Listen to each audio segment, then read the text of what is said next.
guyyaa hidhaan doorsiisaan ajjechaan ittuma deemaa jira. Yaa hawaasa ilmaan Oromoo, osoo Abiyyi kiyya jettu, osoo Abiyyi Oromoo jettu, mootummaa Abiyyi jalatti miidhaan takka ilmaan Oromoo irratti hin gaggeeffamin sirra gaggeeffamaa jira. Sirratti gaggeeffamaa jira. Gawwaa qoftiitu akka Abbaay Tsahayyeetti gabbahee likkinnaas gabbaachuwaallan jedha. Warri immoo siyaasaa tooftaa itti beeku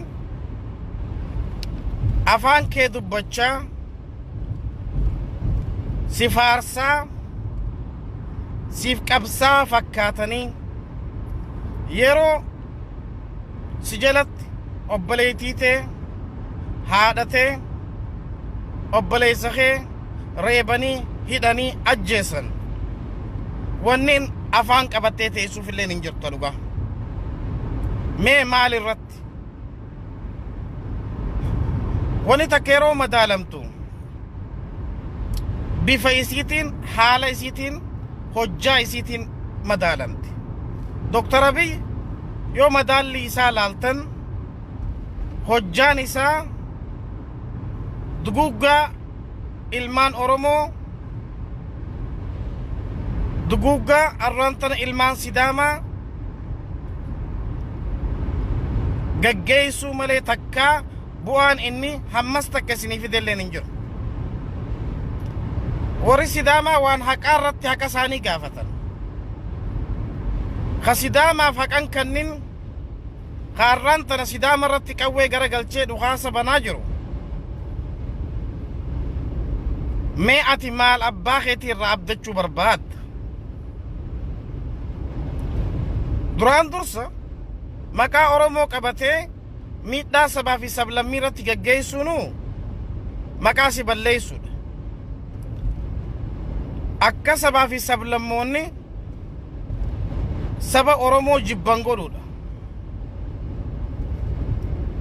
Osoo Oromoof hin dhaabbatin, osoo Oromoof waan takkan godhin qaallichi kun garagalchee arraantana Sidaama irratti rasaasa gabbanee jechuudha. Maaltu adda godhe Abbaay Tsahayyeet irraa? Mee waan kanaani Dr. Abiyyiin adda tahee naan ja'a. Gochaan inni ilmaan Oromoo irratti raawwataa jiru akkuma sooshaal miidiyaa irraa miidiyaalee gurguddaa VOA, BBC irraa dhagahaa jirtan. Of course ga miidiyaan VOA TV BBC miidiyaa shaneetii miti. Kana ifaa fi bilisa beeyta haqa sun liqimsuu didde malee yoo har'a ONN hin gabaase miidiyaa shaneeti jetta. Yoo har'a shaneeti jetta. Ay VOA fi BBC waan si gabaasaa jiran gurra bantee dhaggeeffachaa jirta. Ajjechaadha. Abbaan fadhe ajjeesuu, Abiyyi ajjeesuu, Abbaay Tsahayyeen ajjeesuu, ajjechuma. Reebichuma. Ta Abbaay Tsahayyee haraam taateeti, ta Dr. Abiy halaal taate ajjechaan. Yaa lammii Oromoo, bari yoo if booda deebitanii ilaaltan Harree Sillaaseetis bulbula afaan Oromoo dubbataa bar. Mangistuunis bar Oromuma.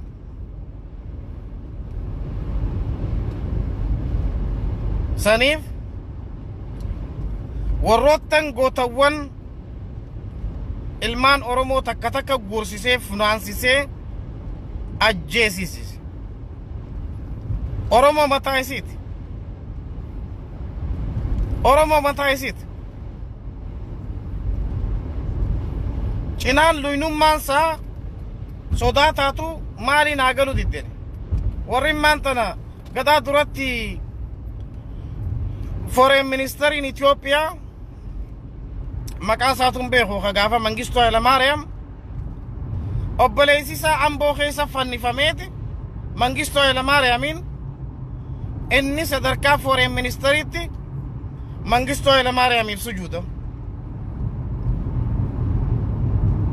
Maali balummaan akkana lubbuun takka baati.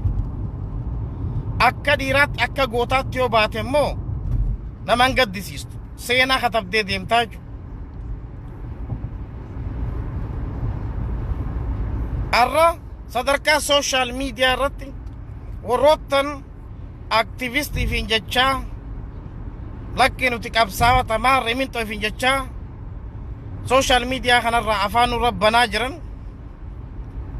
gadda xiqqashaa tokko hawaasa Sidaamaatiif hin qoodine.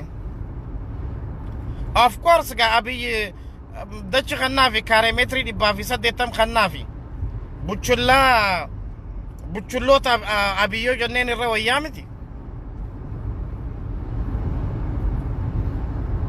Saniif hawaasni keenya sabboonoonni keenya ilmaan Oromoo ka sooshaal miidiyaa irra jirtan wanni isin godhuu dandeessaniif jira Sidaamaaf.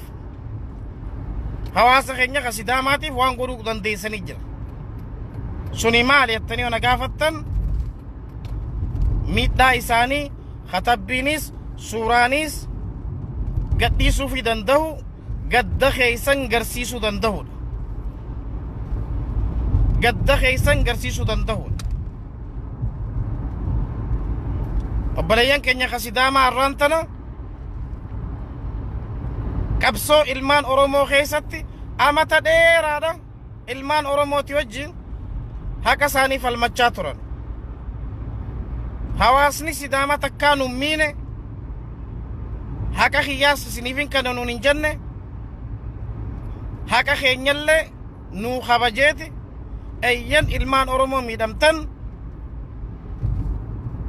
reebamtan ajjeefamtan dachi teessa irraa buqqaatan jaaniin nu bira dhaabbachaa turan.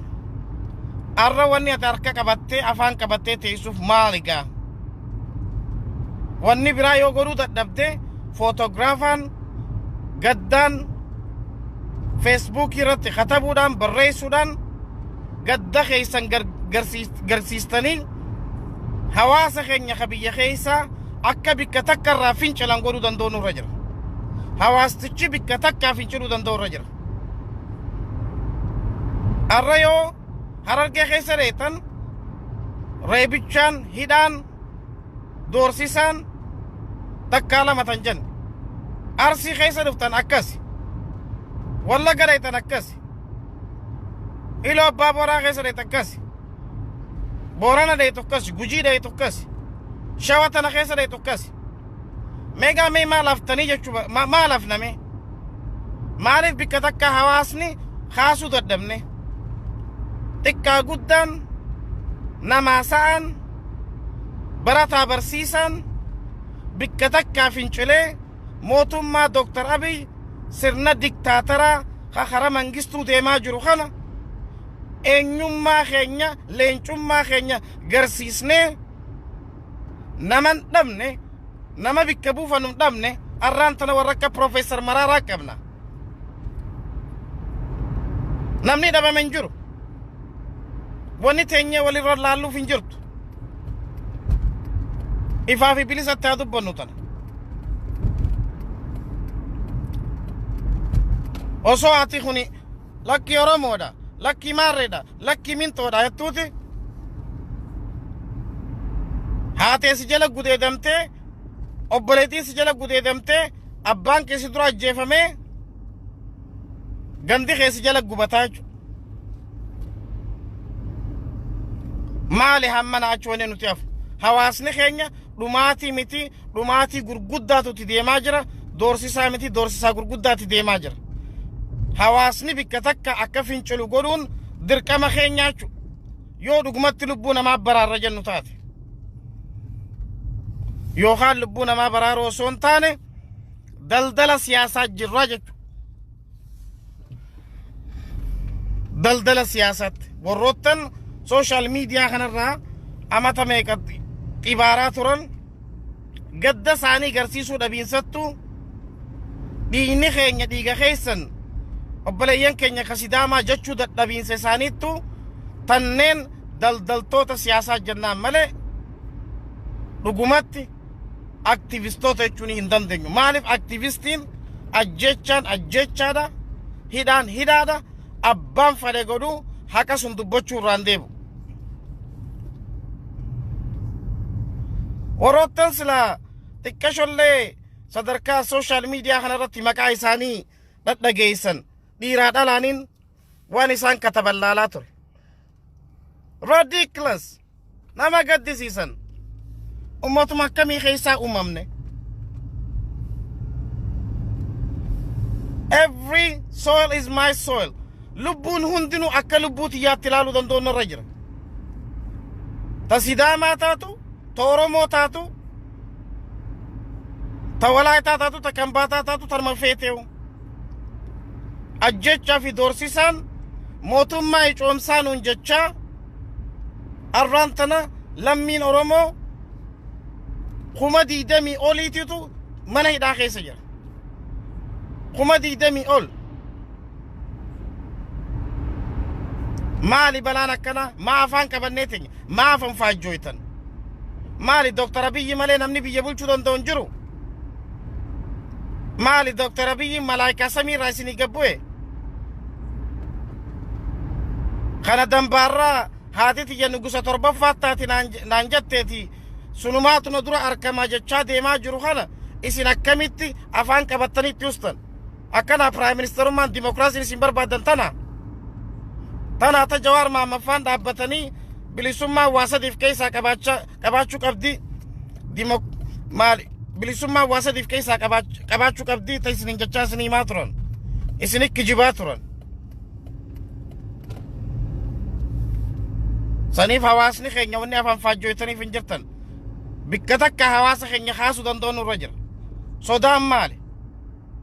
Silattuu boorooytee as geessee jirti amma booda maal hafna? Wanifaa fi bilisa dubbachuu danda'u nurra jira. Arraas taatu boruus taatu dhiigni obboleeyyan keenya ka Sidaamaa dhiiga keenya bira dhaabban. Haqa isaanii gaafatan, haqa isaaniiti karaa nagayaatiin gaafatan, deebisaan isaanii immoo rasaasa taatee ajjechaa taatee jechuudha. Akkasiin Dr. Abiyyi gabbahee dimokiraasiin fidaa, filannoon fidaa, maarreen fidaa jedha. Akkanaan beeytanii jechuun Prime Ministertichi kuni Prime Ministera kijibaa kan wayyaaneen bikka buufattee sitaaraa duuba teessee gama duubaatiin riimootiin kontirool gootu. Oppiidiyoo fi wayyaanee wanni gargar ba'aa hin jirtu. Yakkamtoota lachuutu. Wanni isiniif jala guurattee arraan tana deemaa jirtuun yakkamtoota. Yoo fudhattan leencoo lataan wanni leencoo lataan godhe cittoon gaalan goone. Warri abaa'oo tokkoomtee kana yoo gama duubaa isaanii garagalchitanii faayila isaanii ilaaltan dhiigni ilmaan Oromoo, dhiigni qeyroo, dhiigni qabsaa'onni keenya harka isaanii keessa jira. Yakkamtu barbaaddi. Wal fakkaattii wal barbaaddi akkuma Oromoo maqmaaqtu suni. Saniif jecha hawaasni keenya ka sooshaal miidiyaa irra jirtan obboleeyyan keenya ka Sidaamaa gadda agarsiisuu danda'u isinirra jira. Hawaasa keenya xiqqaa guddaan namaa sa'aan barataa barsiisaan gandi guutuun karaa rabbee karaa cufuu qaba amma booda. Finished. Karaan cufamuu qaba. Blokkeejiin bikka hundarratti uumamuu qabdi. Bikka takkaa finciluu danda'u nurra jiraachuu. Mootummaa icoomsaatii miti kuni mootummaa sirna nyaataati ka arraan tana nu dura taa'aa jiru. Mootummaan Dr. Abiyyi diktaatara hamatti hanqannu isin nugusa gootanii inni yeroo inni dhufu akka Haile Sillaasee sunitti isaaf sujuuddanitti inni ajjechaa reebicha hidhaa isinirraa dhaabuuf hin taa'u, sabaa fi sablammoota irraa illee dhaabuuf hin taa'u. Nama heeraa fi seera biyyattiitu kabajee hin beekne. Konstituutiona biyyattiitu nama hin beekneetu arraan tana biyya nu bulchaa jiraachuu. Saniif afaan ulfinaatiin awwanin isin kadhadhu, isin gaafadhu. sabboononni keenya ijoolleen teenya warri himaanitii qabdan